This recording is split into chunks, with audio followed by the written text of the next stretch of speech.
दीप पाठक जी, शैली ओबराय जी, आले मोहम्मद जी, दुर्गेश पाठक जी, गोयल साहब और सामने बैठे हुए मेरे सभी प्यारे काउंसलर भाइयों और बहनों, आप सब लोगों को मेरा नमस्कार, सबको मेरा प्रणाम। दोस्तों, इन्होंने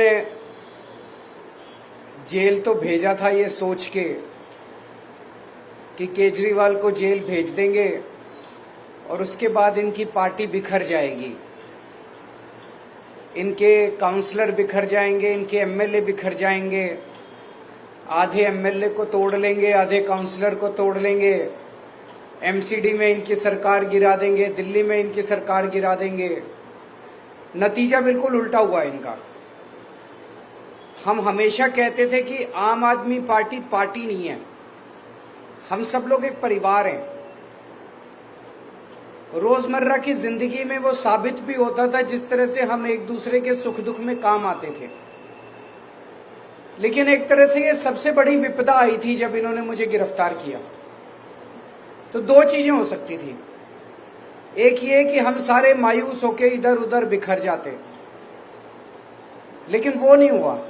दूसरी बात हुई, उस क्राइसिस का हमने मिलके डट के मुकाबला किया और उस क्राइसिस ने परिवार को और ज्यादा एकजुट कर दिया, इकट्ठा कर दिया। जिस मकसद से उन्होंने जेल में डाला था उसका बिल्कुल उल्टा हो गया। जितनी भावनाएं और जितना भावुकपन लोगों के, आप सब लोगों के बीच में था, हमारे पदाधिकारियों में, काउंसलर्स में, वॉलंटियर्स में, विधायकों में, उस इमोशंस ने सबको, परिवार को एकजुट कर दिया। हमारे कई लोगों को इन्होंने तोड़ने की कोशिश की, काउंसलर्स को तोड़ने की कोशिश की, एमएलए को तोड़ने की कोशिश की, कोई नहीं टूटा, कोई नहीं टूटा। पूरे देश के अंदर मिसाल खड़ी कर दी आप लोगों ने। पूरे देश में लोग कह रहे हैं कि दूसरी पार्टी वाले तो यूं टूट जाते हैं। कई लोग तो ऐसे हैं, कई जगह से खबर आ रही है कि फलानी पार्टी के चुनाव के पहले ही छोड़ के उधर चले गए। हमारे वाले पूरी कोशिश के बावजूद न पैसे से बिकते, न ईडी के डर से छूटते, कोई तो तोड़ ही नहीं सकता हमारे वालों को। इसके लिए मैं आप सब लोगों का बधाई देना चाहता हूं और पूरे देश को गर्व है आप हमारे नेतृत्व के ऊपर, हमारे काउंसलर्स, हमारे एमएलए, सबके ऊपर। जैसे कहा जाता है ना कि यदा, गीता में लिखा, यदा यदा ही धर्मस्य ग्लानिर्भवति भारत। जब जब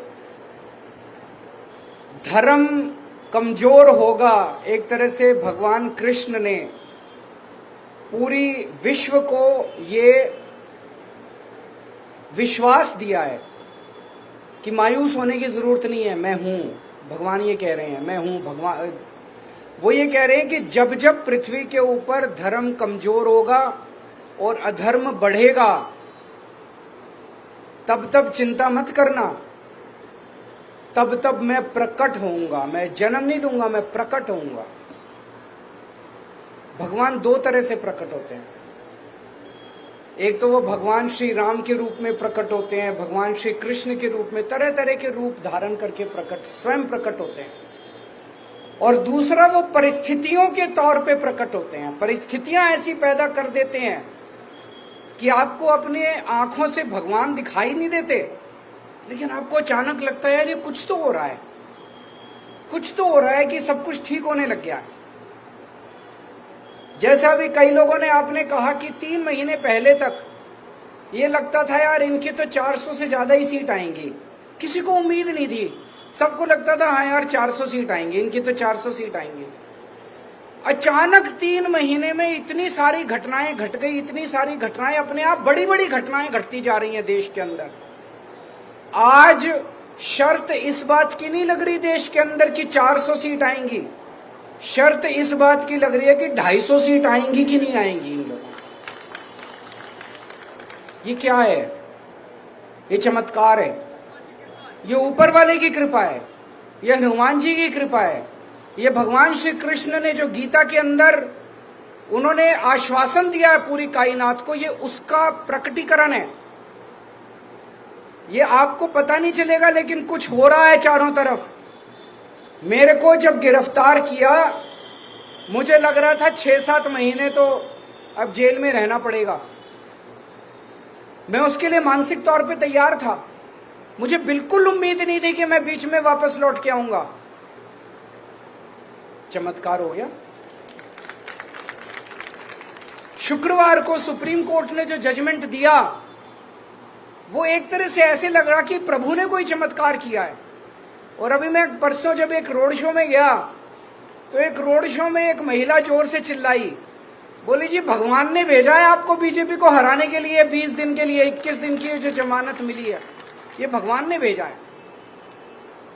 तो प्रभु अपनी तरीके से लीला करता है, लेकिन लीला भी वो तभी करता है जब आप कर्म करते हो। ये मत सोच लेना भगवान लीला कर रहा है पापा। कर्म करना पड़ेगा कि नहीं करना, मेहनत करनी पड़ेगी। बिना कर्म के फल नहीं मिलेगा, फल उसके हाथ में है। लेकिन वो भी ये देखता है कि कर्म कर रहे हैं कि नहीं कर रहे हैं लोग। कर्म तो करना पड़ेगा। इन्होंने पूरी कोशिश की जेल के अंदर केजरीवाल को तोड़ने की, तरह तरह से। कभी अपमानित करते थे, कभी बेइज्जत करते थे। 15 दिन तक इन्होंने मेरे को इंसुलिन नहीं दिया। मेरे को 20 साल से शुगर की बीमारी है और 10 साल से मैं इंसुलिन पे हूं। शुगर की बहुत हाई लेवल की बीमारी है मुझे, और मैं डेली 52 यूनिट इंसुलिन लेता हूं। 52 यूनिट बहुत ज्यादा होते हैं। 52 यूनिट इंसुलिन लेता हूं। तो जब मैं जेल में गया, डेली मेरा बढ़ता जाए, कभी 300, कभी 325, कभी 350। अब मुझे चिंता होने लगी, क्योंकि ज्यादा टाइम तक अगर शुगर हाई रहती है तो फिर धीरे धीरे आपकी किडनी खराब होने लग जाती है, धीरे धीरे आपका लिवर खराब होने लग जाता है, और परमानेंट डैमेज हो जाता है आपके शरीर के अंदर। तो मैं बार बार डॉक्टर को बोलूं कि भाई मेरे को इंसुलिन दे दो मेरे को। हाँ सर मॉनिटर कर रहे हैं, जरूरत होगी तो। मैंने कहा और क्या जरूरत होगी, 300 पहुंच गया, 325 पहुंच गया, और क्या। आप लोगों ने फिर आवाज उठाई, मीडिया ने आवाज उठाई, तो इनको मजबूर होकर इंसुलिन देना पड़ा। मेरी वाइफ मेरे से मिलने आया करती थी। ये तो कानूनी रूप में अधिकार है। जो भी अंदर कैदी हैं, चाहे आतंकवादी हैं, चाहे बलात्कारी हैं, चाहे हत्यारे हैं, हफ्ते में 2 मीटिंग आपको अपने परिवार से अलाउड है। आप अपने परिवार से मुलाकात कर सकते हो। एक दिन मेरी वाइफ को मना कर दिया इन्होंने कि आपकी वाइफ को नहीं मिलने देंगे। फिर वो अखबारों में छप गया, चारों तरफ शोर शराबा हुआ। तो 12 बजे आना था, उन्होंने 11 बजे फिर लिखा कि ठीक है आ जाओ। सवेरे 8 बजे ईमेल भेज दी कि आज की आपकी मुलाकात कैंसिल। फिर शोर हुआ बाहर, तो उन्होंने फिर 11 बजे उनको दोबारा भेजा कि ठीक है आ जाओ। मेरी वाइफ से मिलने से मना कर दिया। भगवंत मान जो कि पंजाब के मुख्यमंत्री हैं, वो मेरे से मिलने के लिए आए। जेल मैनुअल में लिखा हुआ है कि अगर जेल सुपरिटेंडेंट चाहे और अगर कैदी का बर्ताव ठीक है तो उनको कमरे के अंदर आमने सामने बैठ के इज्जत के साथ मिलवाया जा सकता है। मैं भी दिल्ली का मुख्यमंत्री, मैंने अभी इस्तीफा नहीं दिया था। वो पंजाब के मुख्यमंत्री, उन्होंने भी चिट्ठी लिखी। पंजाब के डीजी पुलिस ने चिट्ठी लिखी कि पंजाब के मुख्यमंत्री आ रहे हैं, आप कमरे के अंदर दोनों को मिलवाने का इंतजाम। उन्होंने जाली जो जेल है, जेल की जाली जो आप पिक्चरों में देखते हो, जाली के उस पार भगवंत मान और जाली के इस पार, तो बेइज्जती कर रहे थे। और इसका मेरे को क्या फर्क पड़ता है, हम वैसे बात कर ली हमने। लेकिन उनका मकसद केवल अपमानित करना था, उनका मकसद केवल बेइज्जत करना था। मेरे सेल में 2-2 सीसीटीवी कैमरे लगा रखे थे। मैं कितने बजे उठता हूं, कितने बजे लेटता हूं, कितने बजे खाना खाता हूं, क्या टीवी चैनल देखता हूं, एक एक मिनट की 13 अफसरों के कमरे में 13 ऑफिसर्स मेरे सीसीटीवी कैमरे की वो चलती थी टीवी के ऊपर मेरे से। तो 13 लोग मॉनिटर करते थे। रात को मैं कितने बजे उठता हूं, 3 बजे उठे ये बाथरूम करने के लिए, एक एक चीज मॉनिटर होती थी। और बता रहे हैं कि प्रधानमंत्री कार्यालय को एक उन्होंने फीड दी हुई थी। मेरे सीसीटीवी कैमरे को मोदी जी मॉनिटर कर रहे थे कि केजरीवाल कितने बजे। क्यों? वो ये देखना चाहते थे केजरीवाल टूटा तो नहीं, केजरीवाल डिप्रेशन में तो नहीं है। मैं उनको कहना चाहता हूं मेरे ऊपर भगवान हनुमान जी का आशीर्वाद है, बजरंग बली का आशीर्वाद है। ऐसे नहीं टूटने वाला केजरीवाल, ऐसे नहीं टूटने वाला केजरीवाल। इनको लगता है यूं ही टूट जाएगा, ऐसे नहीं टूटने वाला केजरीवाल। बड़ी तो एक तरह से खुंदक निकाल रहे थे पर्सनली। कोई भ्रष्टाचार का केस थोड़ी है, पता नहीं क्या खुंदक पाल रखी है मोदी जी ने मेरे खिलाफ, आम आदमी पार्टी के खिलाफ। वो क्रश करना चाहते हैं आम आदमी पार्टी को। लेकिन मोदी जी भगवान तो नहीं है ना, भगवान तो है, वो हमारे साथ है, भगवान हमारे साथ है।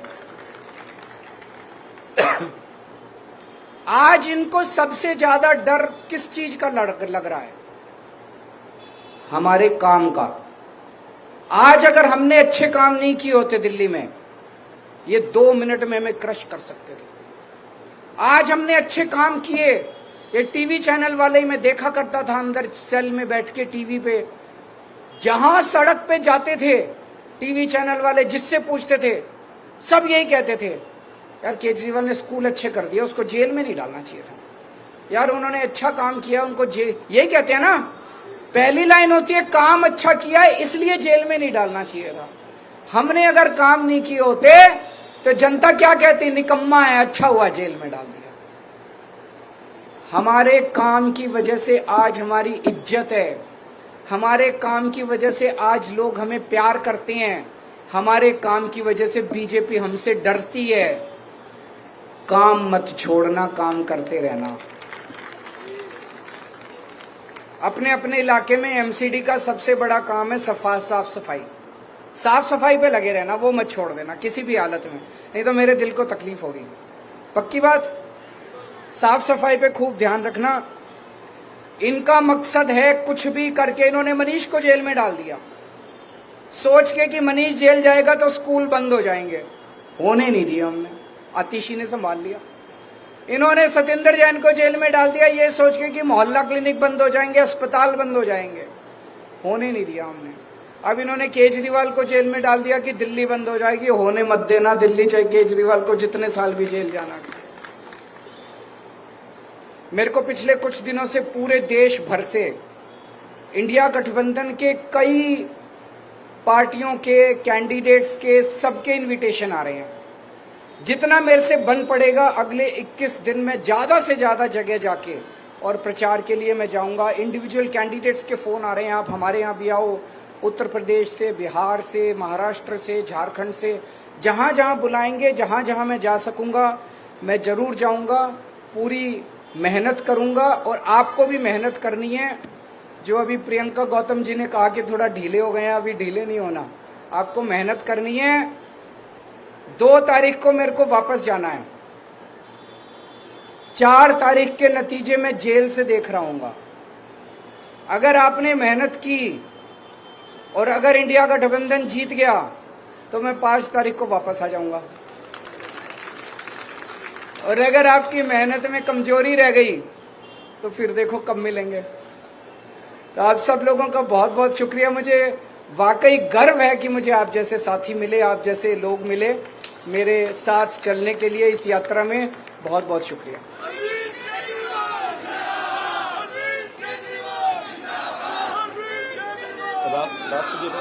राष्ट्रगीत है। आप सबका बहुत बहुत धन्यवाद। राष्ट्रगान के लिए अपने जगह पर खड़े हो जाइएगा फिर।